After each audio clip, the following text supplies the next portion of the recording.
जय हिंद दोस्तों, the study with अभी में आपका स्वागत है। और आज हम लोग प्रश्नावली 1 का डी को देखेंगे। तो पहला नंबर क्वेश्चन है कि निम्नलिखित संख्याओं में कौन कौन परमेय संख्या है और कौन कौन अपरमेय संख्या है। तो परमेय संख्या उसे कहते हैं जिसे p बटा क्यू के रूप में आप लिख सकते हैं, और अपरमेय संख्या को हम p बटा क्यू के रूप में नहीं लिख सकते हैं। और पाई क्या है हमारा, तो पाई एक अपरमेय संख्या है, लेकिन पाई का मान 22/7 एक परमेय संख्या है। चलिए आगे हम लोग बढ़ते हैं और क्वेश्चन को देखते हैं। तो पहला नंबर क्वेश्चन है कि 7√5।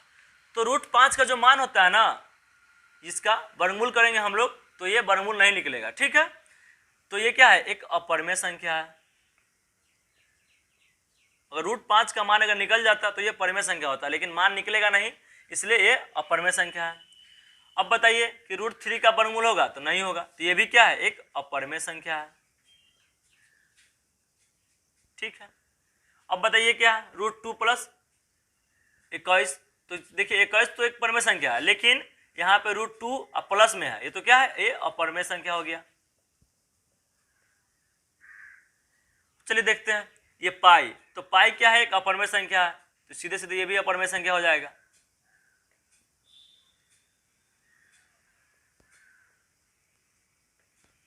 चलिए 7/√5, ठीक है, क्या है 7/√5। √5 का क्या वर्गमूल होगा, नहीं होगा, तो ये भी क्या है, अपरमेय संख्या हो गया।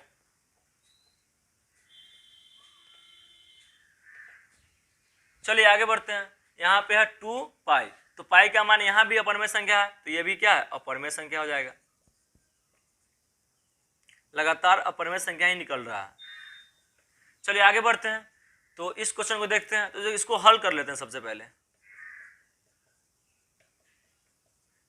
अब देखिए √23 जो है यहाँ माइनस में है और √23 यहाँ प्लस में है, तो दोनों कट जाएगा और बचेगा कितना, 3। और 3 क्या है, तो एक परमेय संख्या है। तो चलिए पहला परमेय संख्या हमारा आ गया है। आगे बढ़ते हैं। 3√8 बटा में √2 है, तो √8 का वर्गमूल क्या होगा, सॉरी वर्गमूल गुणनखंड क्या होगा, और बटा में √2। तो √2 से एक √2 कट जाएगा, बचेगा क्या, तो ये बच जाएगा। और जब इसका वर्गमूल करेंगे तो कितना आएगा, 2 और 2 तिहाई 6, और 6 क्या है, एक परमेय संख्या है। चलिए आई बात समझ में। तो आगे देखते हैं इस क्वेश्चन को। अब √2 एक बार प्लस में है, एक बार माइनस में है, तो दोनों कट जाएगा, बचेगा कितना, तो 0। और 0 क्या है, एक परमेय संख्या है, तो 0 हमारा एक परमेय संख्या है। तो बढ़ते हैं फिर अगले क्वेश्चनों में। चलिए दोस्तों, तो दूसरे नंबर क्वेश्चन को हम लोग देखते हैं, और ये क्वेश्चन है कि निम्नलिखित कथनों में सत्य और असत्य कथनों की पहचान करें। तो ए नंबर में क्वेश्चन है कि 2 अपरमेय संख्याओं का योग अवश्य ही अपरमेय संख्या होगी। चलिए देखते हैं। चलिए कोई अपरमेय संख्या ले लेते हैं, जैसे देखिए √3 और एक -√3, दोनों को अगर जोड़ेंगे हम तो क्या अपरमेय संख्या निकलेगा, ये देखना है हमें, ठीक है। देख लेते हैं, प्लस माइनस -√3। अब -√3 को घटाएंगे +√3 में तो क्या निकलेगा, 0। तो 2 अपरमेय संख्या हम लिए हैं, लेकिन अगर जोड़ेंगे तो क्या निकलेगा, एक परमेय संख्या निकला है, तो ये बात क्या हो गया, हमारा असत्य हो गया। चलिए आगे बढ़ते हैं। एक परमेय और एक अपरमेय संख्याओं का गुणनफल अपरमेय संख्या अवश्य होगा। चलिए देख लेते हैं हम लोग, तो ये बिल्कुल सत्य बात है।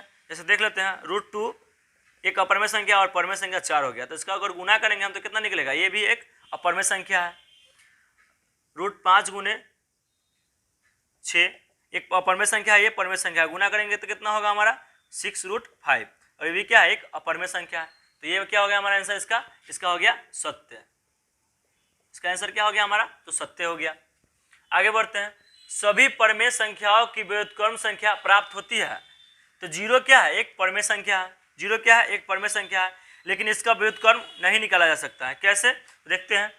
किसी भी संख्या के बटा में 1 हम छुपा रहता है, जानते हैं। चलिए तो इसको ऊपर व्युत्क्रम करते हैं, तो यानी कि 1 ऊपर चला जाएगा, 0 नीचे। इसका हल निकल सकता है, क्योंकि 1 का पहाड़ा 0 मरते हुए पढ़ेंगे तो 0 आ जाएगा, लेकिन 0 का पहाड़ा अगर हम कितनों बार पढ़ लेंगे, लाखों बार, हजारों बार, फिर भी 1 नहीं आएगा। इसलिए ये क्या, कौन सा संख्या है, तो ये अपरिभाषित संख्या है। अगर मेरे पास 0 रुपया रहेगा ना, तो हम सबको 0 रुपया दे देंगे, फिर भी हमारे पास क्या, 0 रुपया बचा रह जाएगा। सबको हम 0 रुपया दे के अमीर बना सकते हैं, ठीक है, सबके पास हम 0 रुपया दे सकते हैं, लेकिन हमारे पास 0 रुपया बचा रह जाएगा। चलिए आगे देखते हैं हम लोग चौथे नंबर क्वेश्चन को, जो कि डी नंबर में हमारा है कि 9/4 तो ये हमारा क्या है, एक पर लिख लेते हैं इसको सबसे पहले कि असत्य है। चलिए तो अगला नंबर क्वेश्चन, 9/144 एक परमेय संख्या है, ठीक है। तो ये क्या है, बिल्कुल सत्य है कि ये परमेय संख्या होगा। 9 का वर्गमूल करेंगे तो 3 निकलेगा, और 144 का वर्गमूल करेंगे तो ये 12 निकलेगा, और ये क्या है, एक परमेय संख्या है। चलिए आगे बढ़ते हैं। वितरण नियम x into Y plus Z बराबर X Y plus X Z अपरमेय संख्या को समुच्चय में लागू है, तो बिल्कुल लागू है। देखिए वितरण नियम क्या होता है, तो इसका गुना पहले इससे करेंगे, फिर इसका गुना इससे करेंगे। देखिए x इंटू वाई तो एक्स वाई हो गया, अब x इंटू जेड तो एक्स जेड हो गया। चलिए आगे बढ़ते हैं हम लोग। तो ये क्या हो गया, ये भी हमारा इसका आंसर क्या हो गया, सत्य हो गया। चलिए आगे बढ़ते हैं और अगले क्वेश्चन को देखते हैं। चलिए तो तीसरे नंबर क्वेश्चन को हम लोग देखते हैं, और पहला क्वेश्चन है कि √3 की व्युत्क्रम संख्या लिखिए। तो √3 का व्युत्क्रम मतलब होता है उल्टा। क्या होता है व्युत्क्रम मतलब उल्टा, तो 1/√3 हो जाएगा। चलिए आगे बढ़ते हैं। 3/2√2 का वियोज्य प्रतिलोम या विलोम लिखे। तो ये किस में है, तो प्लस में है, तो क्या हो जाएगा इसका -3/2√2। चलिए यही हो गया हमारा योज्य प्रतिलोम, ठीक है। तो बढ़ते हैं हम लोग फिर अगले क्वेश्चन यानी कि चौथे नंबर क्वेश्चन में। चलिए तो चौथे नंबर क्वेश्चन को देखते हैं, और ये क्वेश्चन है कि √2 + 5√3 और √2 - 3√3 को जोड़े।